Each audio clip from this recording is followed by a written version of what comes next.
անդրադարձակ, դրա հետ կապված եւս մտահոգություն կա, կապված նրա հետ, որ շահեկան լինելուց զատ այդ փոխկապվածությունները կարող են նաեւ տնտեսական ու քաղաքական հավելյալ ճնշման գործիքներ տալ նոր ձևավորվող հարաբերություններում եւ դա կարող է անդրադառնալ Հայաստանի ինքնիշխանության վրա։ Ես կուզեի նաեւ այս հարցին անդրադառնանք՝ խաղաղություն եւ ինքնիշխանություն հարաբերությունները այս փուլում։ Ուրեմն իմ խորին համոզմամբ, ինչ որ հիմա կասեմ իմ հավատամքն է իսկապես, խաղաղությունը հիմա մի մասի համար սա կարող է տարօրինակ թվալ, մի մասի համար ճիշտ հակառակ է, այնքան բնական, որ զարմանան ինչ կա այստեղ որևէ առանձնակի գյուտ անելու։ Իմ խորին համոզմամբ խաղաղությունը ի թիվս բոլոր այլ դրական արդյունքների եւ հնարավորությունների, ինչպիսին են օրինակ, չգիտեմ, սովորական մարդկանց համար խաղաղ եւ անվտանգ ապրելը, իրանց երեխաների ապագան ծրագրելը, որևէ գործունեությամբ զբաղվելը, ամուսնանալը, հա, եւ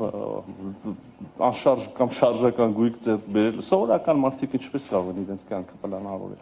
Երկրների համար տնտեսական շահը, որը կարող է բերել փոխկապակցվածությունը։ Հիմա ի թիվս այս բոլոր հնարավոր նշածս կամ չնշած արդյունքների խաղաղությունը հնարավորություն է տալիս եւ Հայաստանի իդեպ ես կարծում եմ եւ Ադրբեջանի համար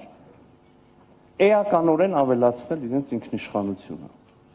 Սա մեծ հաշվով կրկին դասագրքային բան է, որ որևէ կոնֆլիկտ, որևէ հակամարտություն պարարթող է ստեղծում երրորդ երկրների կամ աշխարհական կենտրոնների կողմից իրենց շահերը հետապնդել այդ հակամարտության մեջ, չգիտեմ, լծակներ ձեռք բերել կամ ուժեղացնել իրենց լծակները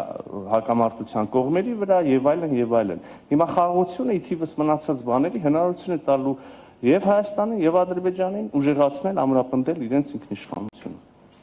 Այս հարցը նաեւ մի այլ շերտ ունի, դուք ձեր հարցի մեջ առնվազն ակնարկեցիք։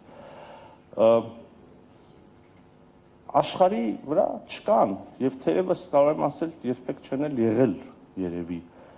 պետություններ, որոնք բացարձակ անկախ են։ Չկա այդպիսի բան։ Բոլոր երկրները ինչ որ բանով որևէ կախվածություն ունեն որևէ այլ երկրի հետ։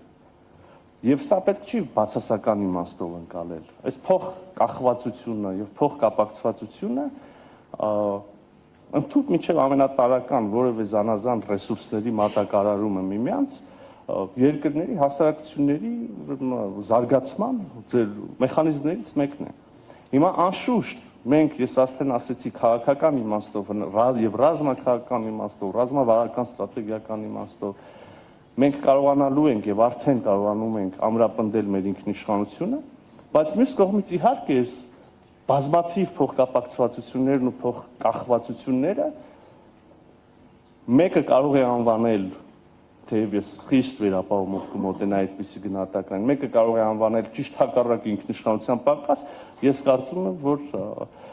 բոլորովին ոչ, որովհետև մենք երբ որ խոսում ենք անկախություն եւ ինքնիշխանությունից, մենք նույնիսկ այլ հարթություն այնուամենայնիվ նկատի ունենք